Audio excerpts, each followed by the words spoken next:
तो नमस्कार दोस्तों, आप सभी का फिर से स्वागत है हमारे यूट्यूब चैनल टेक्निकल वाला के अंदर में। सो दोस्तों, आज आप देखने वाले हैं कि अमेज़न सेलर सेंट्रल और अमेज़न वेंडर सेंट्रल के बीच में क्या डिफरेंस है, क्या आपके लिए सही है, क्या आपके लिए गलत है, उसके बारे में हम लोग चर्चा करेंगे। तो उम्मीद है कि आपको वीडियो पसंद आएगा। वीडियो में अंत तक बने रहिएगा और वीडियो को पूरा ज़रूर देखिएगा।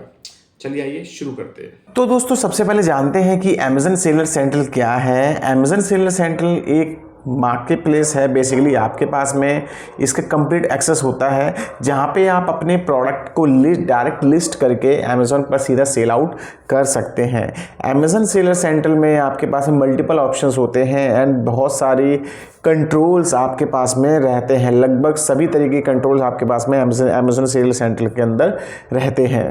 तो दोस्तों अमेज़न सेलर सेंट्रल के अंदर आपको मल्टीपल डिलीवरी ऑप्शंस यहाँ पर देखने को मिल जाते हैं। पहला आपको easy ship fulfilment bye merchant, आपको FBM देखने को मिल जाता है, जिसमें आप अपने प्रोडक्ट की डिलीवरी अमेज़न के सर्विस पार्टनर का यूज़ करके आप कस्टमर तक डिलीवर कर सकते हो। इसमें आपको ऑर्डर पिकिंग वगैरह सब आपको अपने ही लेबर से करवानी पड़ती है, आपको खुद ही यहाँ पर करनी पड़ती है। दूसरा मॉडल है FBA फुलफिलमेंट बाय अमेज़न। इस मॉडल के अंदर में आपको अपने प्रोडक्ट्स को FBA फुलफिलमेंट सेंटर के अंदर में आपको भेज देना होता है। अमेज़न के जो वेयर हाउसेज होते हैं वहाँ पे आपको भेज देना होता है एंड कोई भी अगर ऑर्डर्स आता है तो अमेज़न ही इन ऑर्डर्स को पिक एंड पैक करके कस्टमर तक डिलीवर कर देता है। और कोई रिटर्न वगैरह या रिप्लेसमेंट वगैरह भी होता है तो ऑटोमेटिक अमेज़न उसको रिप्लेसमेंट करवा के ऑटोमेटिकली कस्टमर को भेज देता है। तीसरा होता है फुलफिलमेंट बाय सेलर, यानी कि जिसमें आपका जो कंप्लीट जो प्रोडक्ट है वो या डिलीवरी भी है, कंप्लीट जो डिलीवरी है वो आपकी सेलर को ही करनी पड़ती है, जिसे हम सेल्फ शिप भी बोलते हैं। इस मॉडल में कंप्लीट ओनरशिप सेलर की होती है, कस्टमर तक प्रोडक्ट डिलीवर करने की जिम्मेदारी सेलर्स की ही होती है। इसमें अमेज़न इंटरफेयर नहीं करता है। सो दोस्तों सेलर सेंट्रल के फायदे, अगर मैं सेलर सेंट्रल के फायदे की बात करूँ तो यहाँ पे मल्टीपल बेनिफिट्स आपको यहाँ पर देखने को मिल जाते हैं। पहला तो अगर मैं बात करूँ कि यहाँ पे आपको कंप्लीट कंट्रोल आपको मिल जाता है। आपके पास में प्राइसिंग का कंट्रोल रहता है, आपके पास इन्वेंट्री का कंट्रोल रहता है, आपके पास लिस्टिंग एडिटिंग का कंट्रोल रहता है। आप किसी भी तरीके की लिस्टिंग आप यहाँ पर कर सकते हैं और बहुत ही जल्दी आप कर सकते हैं। ठीक है, आपको कोई सेटिंग चेंजेस करनी है वो भी आप कर सकते हैं। आपको कोई फुलफिलमेंट ऐड करवाना है, FB ऐड करवाना है, कोई सर्विस ऐड करवानी है या हटवानी है, जो भी चीज़ XYZ आपके पास में, सबसे अच्छी बात यह है कि आप उसमें पूरा एक्सेस यहाँ पर रहता है। दूसरा अगर मैं बात करूँ तो आपको यहाँ पर कंप्लीट डेटा आपको मिल जाता है, जिसमें आपका ऑर्डर किस स्टेट से आया है, कितना ऑर्डर आया है, किस ऑर्डर ID से आया है, किस ऑर्डर के अगेंस्ट रिफंड गया है, या फिर रीजनल डेटा एंड उसके बाद में फिर आपको व्यूज़, GVs, बहुत सारी चीज़ आपको कंप्लीट डेटा, आपको मल्टीपल डेटा आपको यहाँ पर मिल जाता है आपके सेलर सेंट्रल के अंदर। तो डेटा एनालिसिस आप करके अपना सेल्स को और ग्रोथ आप तेजी से आप कर सकते हो। आपके पास चुनने का अधिकार होता है कि आप अपनी शिपिंग है वो किस तरीके से करना चाहते हो। FBA मॉडल से करना चाहते हो, FBA मॉडल से करना चाहते हो, या फिर फुल सेल्फ शिप मॉडल से आप इसको करना चाहते हो, ये आपके ऊपर डिपेंड है। तो तीनों ऑप्शंस यहाँ पे सिलेक्ट कर सकते हो। चौथा अगर मैं बात करूँ दोस्तों, अगर आपके मल्टीपल प्रोडक्ट्स है, बहुत सारे प्रोडक्ट्स है, तो आप अपना सेलर सेंट्रल से बेचकर आप मल्टीपल प्रोडक्ट्स की R&D आप कर सकते हो। बहुत ही कम्युनिटी के साथ आपको लॉन्च करना है तो आप उसको लॉन्च कर सकते हो बहुत ही आसानी से। नई नई लिस्टिंग, नए नए कॉम्बोज आप बेसिकली बना सकते हो और अपने रिवेन्यू को जनरेट आप कर सकते हो। एंड अगर मैं बात करूँ कमीशन की, तो कमीशन में भी आपके पास में मल्टीपल फैक्टर्स होते हैं जहाँ से आप अपने कमीशन को यहाँ पर बचा सकते हो। ठीक है, चाहे तो आप उसको ईजी शिप यूज़ करके या फिर सेल्फ शिप यूज़ करके या फिर FBA यूज़ करके आप मल्टीपल कमीशन के स्ट्रक्चर को अपना कंप्रेस कर सकते हो, अपना कमीशन आप बचा सकते हो। दोस्तों सेलर सेंट्रल के अगर मैं नुकसान की बात करें तो यहाँ पे फायदे के साथ में कुछ नुकसान भी जरूर ही होते हैं। अगर मैं पहले नुकसान की बात करूँ तो यहाँ पे आपको फुलफिलमेंट का खर्चा जो आपको एक्स्ट्रा देना पड़ता है। अगर आप सेल्फ शिप कर रहे हो या फिर आप फुलफिलमेंट बाय अमेज़न यानी FBA का यूज़ भी कर रहे हो, फिर भी आपको अगर आप देखोगे तो कंपैरिजन में आपको ज़्यादा खर्चा यहाँ पे चार्ज करना पड़ता है। अगर आप FBA कर रहे हो तो आपको माल भेजने के लिए भी पैसा देना पड़ेगा, वहाँ माल रखने के लिए भी पैसा देना पड़ेगा, वहाँ माल पैक करने के लिए भी पैसा देना पड़ेगा, अगर आपको माल मंगाना है उसके लिए भी आपको पैसा देना पड़ेगा, अगर आपका माल नहीं बिका और आपको रिमूवल क्रिएट करवाना है उसके लिए भी आपको पैसा देना पड़ेगा। तो मतलब मल्टीपल फीसेज यहाँ पे आपकी FBA अंदर में आपकी लग जाती हैं, जहां से आपका मार्जिन है वो बहुत थिन हो जाता है। ठीक है, तो अपने मार्जिन को देख के आप डिसीजन आप ले सकते हैं।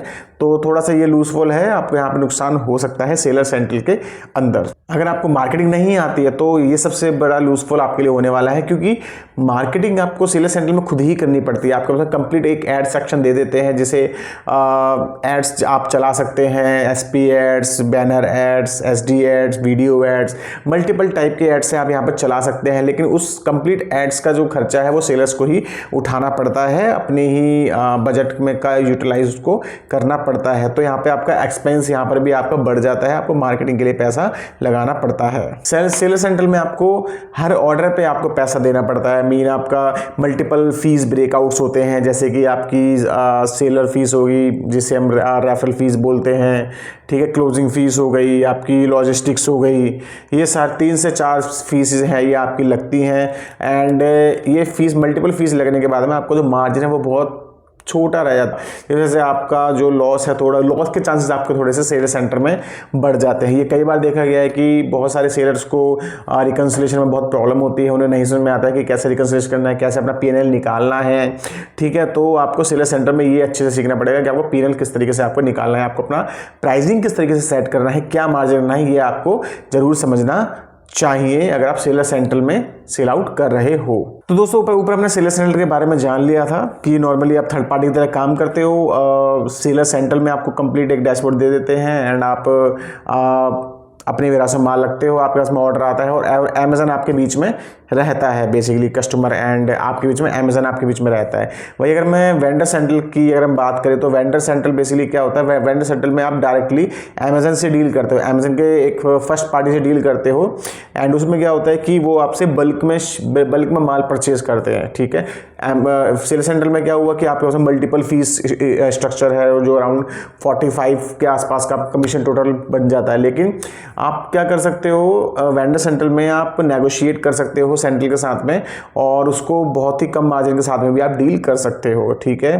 वेंडर सेंट्रल में और सेल सेंट्रल में एक डिफरेंस आपको मैं ये भी है कि आप वहाँ पे ऑर्डर वाइज पेमेंट लेते हो, लेकिन वेंडर सेंट्रल के अंदर आपको PO वाइज पेमेंट मिलेगा, यानी कि एक जो बल्क शिपमेंट जाएगी, जो एक इन्वॉइसिंग जनरेट होगी, उस इन्वॉइसिंग के अगेंस्ट आपको पेमेंट है वो आपको मिलेगा, जो कि 40 से 45 आपको 45 डेज में आपको यहाँ पे मिल सकता है। बट सेलर सेंट्रल में आपको 7 डेज में आपको पेमेंट मिल जाता है। तो यहाँ पे पेमेंट का थोड़ा सा यहाँ पे वेरिएशन हो सकता है। नॉर्मली जो वेंडर सेंटर का यूज़ है वो बड़े व्यापारी या मैन्युफैक्चर या होलसेलर ही यूज़ करते हैं, क्योंकि वो एक बड़ी शिपमेंट्स मंगाता है बेसिकली। जो वेंडर सेंट्रल होता है जैसे RK वर्ल्ड हो गया, ठीक है, अमेजन रिटेल हो गया, ये सारे बड़े बड़े सेलर्स हैं, तो ये बल्क शिपमेंट मंगाते हैं एंड अपने वेयरहाउस में रखते हैं और अपने वेयरहाउस से माल डिलीवर करते हैं एंड अपने मार्जिन पे ये माल डिलीवर बेसिकली करते हैं। कभी कभी अगर इन्हें डिस्काउंट भी देना होता है तो अपने तरफ से अमेजन डिस्काउंट देके इनको माल को बेच भी देता है। अगर दोस्तों वेंडर सेंट्रल के फायदे की बात करें तो यहाँ पे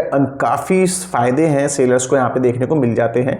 पहला अगर मैं विजिबिलिटी की बात करूँ तो यहाँ पे विजिबिलिटी आपकी हाई हो जाती है वेंडर सेंट्रल में, क्योंकि डायरेक्ट अमेजन आपके प्रोडक्ट को सेल कर रहा है एंड एक फिक्स स्ट्रक्चर कमीशंस पे आपके प्रोडक्ट को सेल कर रहा है, ठीक है।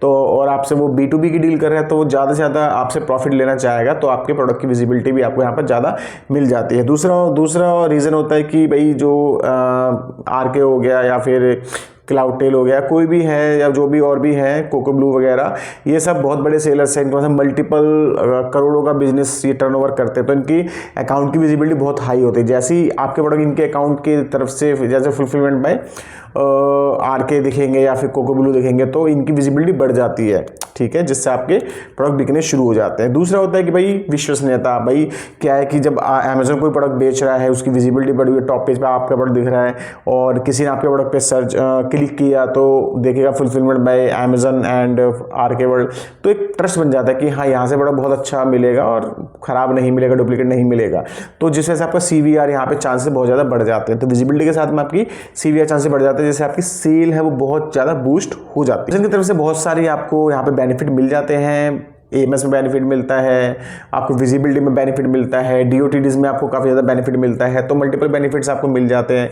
टैगिंग्स आपकी इवेंट्स में मिल जाती है, जिससे आपकी सेल्स है वो बहुत ज़्यादा बूस्टअप हो जाती है। अगर आप कंपेयर करोगे सेलर सेंट्रल से एंड वेंडर सेंट्रल से, तो वेंडर सेंट्रल में आपको बहुत कम काम करने की जरूरत पड़ती है, क्योंकि आपको इसमें कुछ काम करना ही नहीं है। आपको उनसे एक बल्क शिपमेंट उठानी है।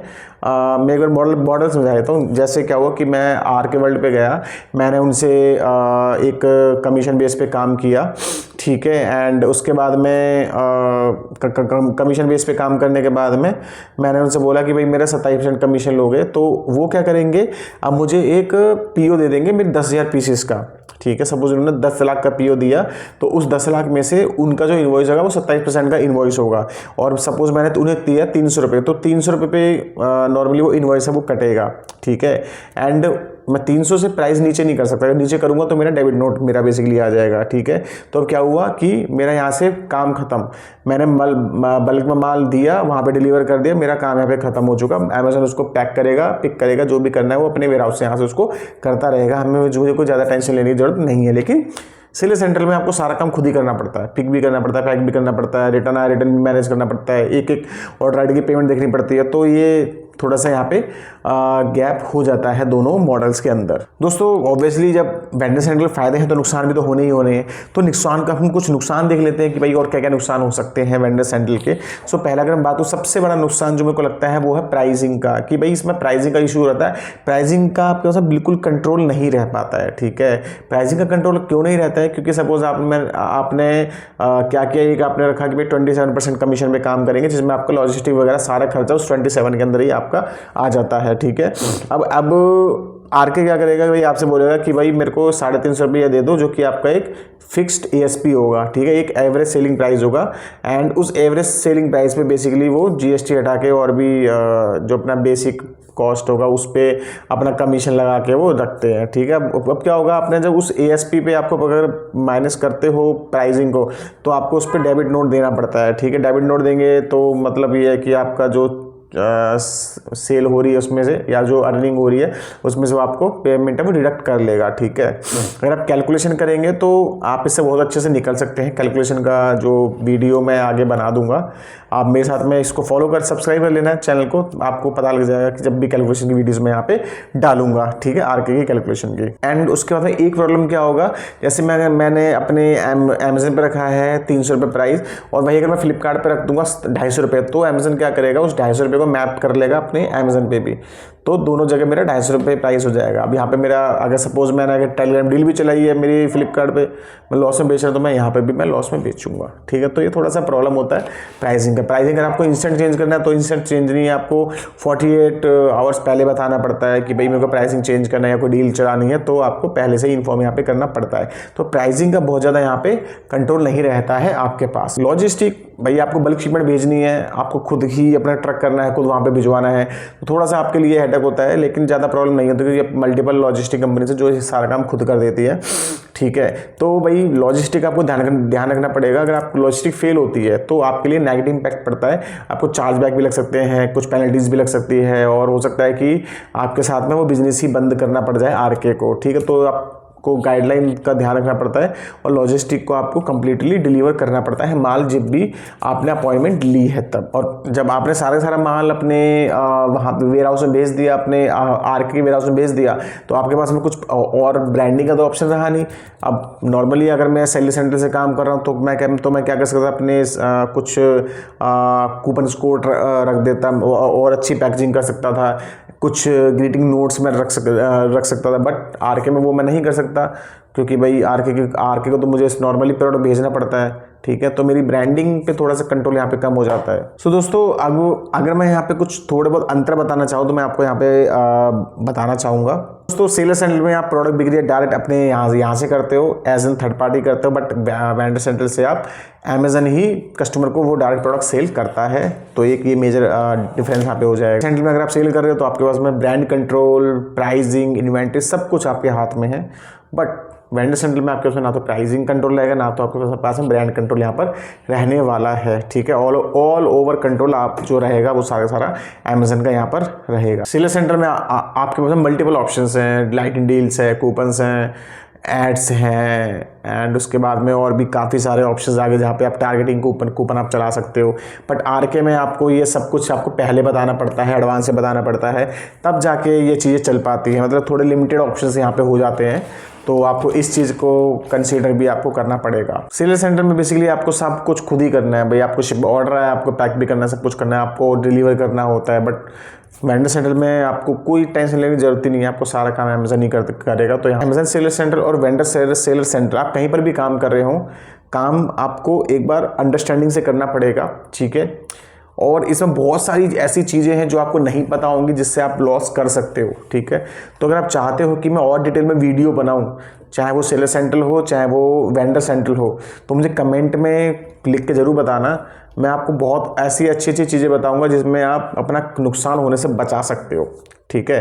तो आप मुझे कमेंट करके बताइए कि आपको किसके बारे में जानना है, अमेजन सेलर सेंटर के बारे में या अमेजन वेंडर सेंटर के बारे में, ठीक है दोस्तों। तो अंत में मैं तो यही कहूँगा, अगर आप कंप्लीट ओनरशिप रखना चाहते हो, कंट्रोल रखना चाहते हो अपने प्रोडक्ट्स पे, और आपके पास में बहुत कम इन्वेंट्री रहती है, तो आप सेलर सेंटर के साथ में काम करो, FBA मॉडल यूज़ कर लो, ठीक है। और अगर आपके पास मार्जिन कम है, लो टिकट साइज प्रोडक्ट है, एंड बल्क में आप माल बना सकते हो, तो आप वेंडर सेंटर के साथ में आप चले जाओ। बट आपको प्राइसिंग का थोड़ा सा इशू रहेगा, प्राइसिंग पे कंट्रोल आपके पास में यहाँ पे नहीं रहने वाला है, ठीक है।